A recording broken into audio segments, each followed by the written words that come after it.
Друзья, наша любимая Мира Андреева рядом. Мира, привет. Здрасте. Я тебя поздравляю. Матч Sounds — это просто вау. Настоящие качели. Причем, поправь меня, если я не права, я смотрела твой матч. Каждый сет отличался друг от друга. Да, это правда. Что внутри было?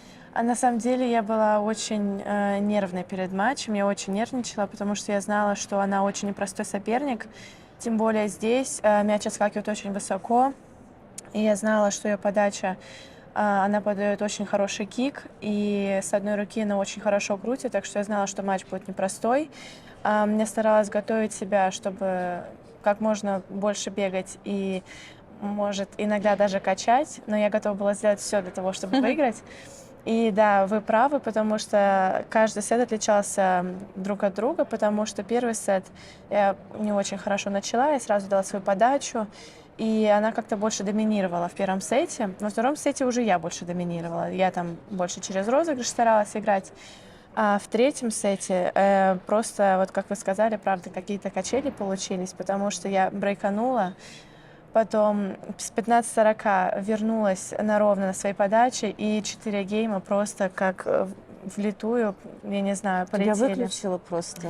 Я, может быть, немного расслабилась после того, как я брейканула, потому что ее подачу было очень сложно взять. И, возможно, я немного расслабилась. И вот вывод какой нужно сделать, что нельзя расслабляться никогда. И вот с 1-4 я как-то Выкарабкивалась, да? пыталась все, что можно сделать, лишь бы, не знаю, хотя бы один гейминг еще забрать, и вот получилось. А как это получилось? Потому что, в принципе, она же подавала точно так же, да? То есть она тебе послаблений никаких не давала вот при счете 1-4. Но вот ты вот как-то, не знаю, у меня не было как-то четкого ответа. Вроде бы какие-то мелочи, да, сложились. И принимать ты старалась достаточно все равно активно. Я не знаю, но вот с 1-4, вот по ощущениям, какие-то геймы я прям чувствую, что вот мне очень сложно принять ее подачу. А когда счет стал 2-4, и она начала подавать, у меня было ощущение, что я любую подачу сейчас приму в корт. Неважно, куда и как она подаст, я знаю, что она подаст, и я в любом случае приму в корт. И так и получилось. А какие-то геймы по ощущениям на ее подаче она подает, и я понимаю, что, ну я вот никак не могу принять, и все. Я не знаю, как это, от чего это зависит, как это работает, но вот это теннис, наверное. Но это сработало, тем не менее, ты выиграла этот матч. Да. Так, традиционный давай уже вопрос, тебя мучают уже с этим, я не буду исключением.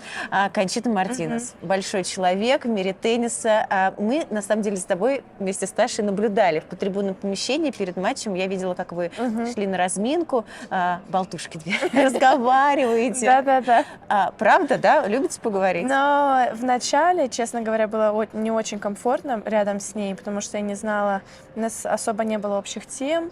И из-за разницы, да, в возрасте? Наверное, да, и нужно было просто получше узнать друг друга.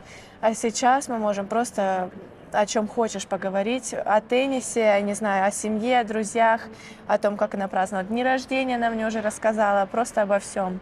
И на самом деле такая обстановка у нас хорошая, такая дружеская, но в то же время как бы мы не просто там веселимся, там разговариваем, смеемся, мы как-то обе знаем и умеем отделять личное, личное и тренировочный, и игровой процесс. И в этом плане мне сейчас очень комфортно, поэтому я надеюсь, что у нас с ней все хорошо получится дальше. Я тебе по секрету скажу, мы вчера ужинали с агентом, бывшим агентом Кончиты, и, очень теплые слова она про тебя говорила. Ой, такие комплименты у меня что-то за 2 дня. Это правда. Поменялась ли ты? Мы с тобой виделись последний раз в год. Я понимаю, такая юная еще девочка, и за это время, конечно, огромных перемен не может и не быть, и это нормально. Но ты сама как это ощущаешь, чувствуешь? Я думаю, что да, я стала, может быть, немного сильнее и в физическом плане, и ментально, потому что по сравнению с прошлым годом, если даже взять первый матч здесь, в Мадриде, я как-то больше надеялась на какое-нибудь чудо, что как-то все там само сложится. Сейчас я уже понимаю, что если я ничего не сделаю, ничего не сложится. То есть нужно все время что-то делать для того, чтобы получился какой-то результат. И я думаю, в этом плане я немного как-то повзрослела и улучшила свою ментальную часть. Да, ментальную часть, вот. Поэтому как-то так. Мира, прохладно в Мадриде, мы тебя не будем задерживать. Спасибо. Главное, твоя целостность, здоровье. Спасибо тебе большое, друзья. Спасибо. Мира Андреева, я знаю, что вот так Миру ждали, тебя обожают наши зрители. Спасибо и мы тоже. большое. Спасибо тебе большое. С победой.